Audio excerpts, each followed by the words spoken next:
Here he comes, Todd Myers. He is a regular guy that pops up on my YouTube feed. I think you're the fourth person in there. All right, Todd. How's the lawsuit going? Washington Policy Center is suing the Department of Ecology. How dare you? How dare you, Todd Myers? That's the Department of Ecology. They're going to save the world. What's the lawsuit about? Lawsuit's going great, it's going great. So we sued earlier this year the Department of Ecology because it's required to release data on CO2 emissions. So we have very strict goals about how much CO2 we're trying to reduce the risk of climate change and global warming. But the Department of Ecology, in violation of state law, was not releasing that data. The most recent data we have is from 2021. It is, just as a reminder, the first day of summer on 2025. So if you were trying to figure out, do our policies work, do our policies not work, that's not very useful. So we sued. The Department of Ecology came back and said, well, yes, we're breaking the law. But one, it's too hard to follow the law because we don't have the staff and the money and the data and other things like that. And second, you as a citizen don't have standing to hold us accountable for this law. And so we thought that was sort of strange, but we argued our case. And in fact, the judge ruled that yes, that the Department of Ecology was in fact violating the law, but we did not have standing to hold them accountable. So they get to continue to violate the law. Wait a minute. We, the people of Washington, we have those people working for us, and they are responsible for us. They are responsible for us, the information that they're doing, their job. We're paying for them. And we don't have standing. So who would have standing? So the judge didn't really make it clear, although he sort of implied that there's only two groups of people that have standing. The law itself says is that the report would be given to the governor and the legislature.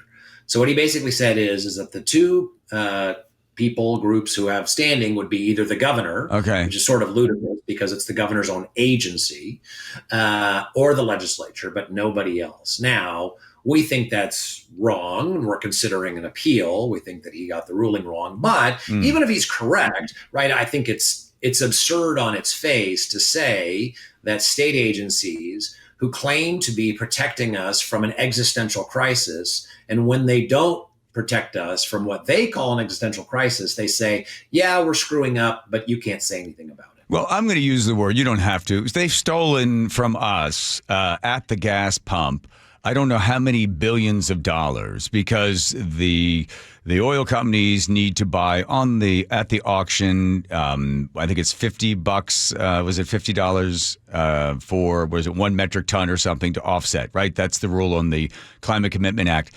They take the money higher than that. Yeah, higher, right. So and then we pay it directly at the pump.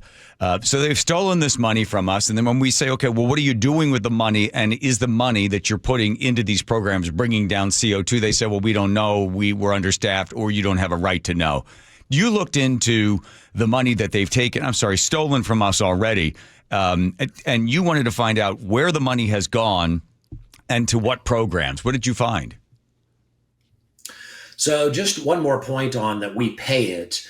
There's a recent report from Gas Buddy that said that every state in the nation has lower gas prices this summer except one, and that's Washington State. We are the only state in the country that is paying higher gas prices this year than last year. Yes, but we are also reducing our CO2, and we're saving the planet, right? So the 3,185 coal-burning plants operating right now in China, putting another 2 on every 2 or 3 weeks.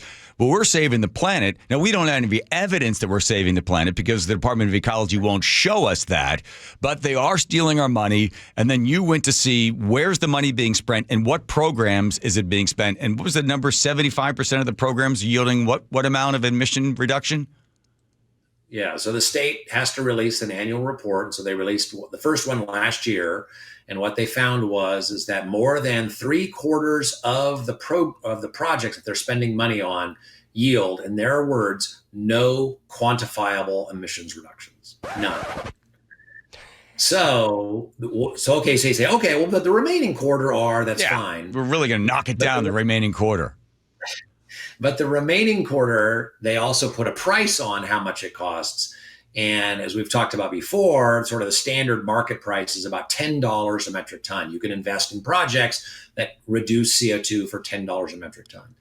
Washington State, according to its own report, is spending up to $40,000 per metric ton. So they're spending 4,000 times as much as I could to reduce CO2 emissions. Yeah. So even the quarter that do have impact by the state's own numbers are very wasteful. Yeah, but they're buying the best of metric tons, the best carbon. I mean, you can get the crappy stuff, but they're getting the 40,000 stuff. So we will enjoy a tax increase starting January 1st, another 6 cents on top. The diesel number is remarkable, right? The diesel cost is what are we per gallon on the diesel tax? Do you have that one? Because that directly affects everybody. You decide, I want to drive an EV car, or I'm not going to drive and take the bus. But if you want to go buy something at the grocery store, or you want something delivered to your house, it's coming in via diesel. You'll see all of that. I've heard some people on this radio station complaining about the cost of living in the state of Washington. That's directly affected to what the energy cost is. So we have extremely high energy costs, so therefore we have extremely high cost of living. But this doesn't matter at all because we're going to save the planet by taking billions of dollars and then wasting 75% of it and then not having us tell us how we're doing with the CO2 emissions. This is just the same crap over and over and over again. It's just getting more expensive, Todd. It's very frustrating. So on July 1st, a 6 cent per gallon gas tax. First, yes. This is separate from the CO2 tax. Right. Will go into effect. And then I believe it's 15 cents per gallon diesel tax, which goes for, as you say, for mostly transportation.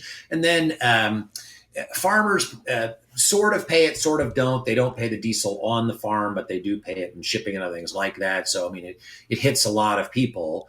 And so then the question is, where does that money go? Well, in the case of a gas tax, you can make an argument that it's a good thing because gas taxes are essentially a user fee. And by state constitution, they go to fixing our roads. So at least there you're like, okay, I pay more, but I use the roads, I get it. But the problem is that we have the third highest gas tax in the country. Again, separate from the CO2 tax, yeah. Just the gas tax, third highest in the country. And we have, according to national rankings, some of the worst roads in the country. So the question is like, what are we getting for what we pay? Consistency. We're getting consistency, Todd. That's right. People may be willing to pay to get better roads, but you want to actually get the better roads. And right now we are not. One of these days you're going to come on and have some good news for us from the Washington Policy Center. How about the Mariners? How about the Mariners? Oh, yeah. Todd? Raleigh hit 2 home runs today, so that's great. But look, I think, it's in any 12-step program, step 1 is admit you have a problem. So, like, we're trying to start on a 12-step program. The first step is not always easy, but, that's where we are in Washington State right now. And so people need to recognize, I think people don't fully appreciate it. They're trying to live their lives. Yeah. And so when I tell them things like, we talk about education, and I tell them, did you realize that Mississippi just passed Washington State? That's right. In reading scores? Yes. And you're like, what?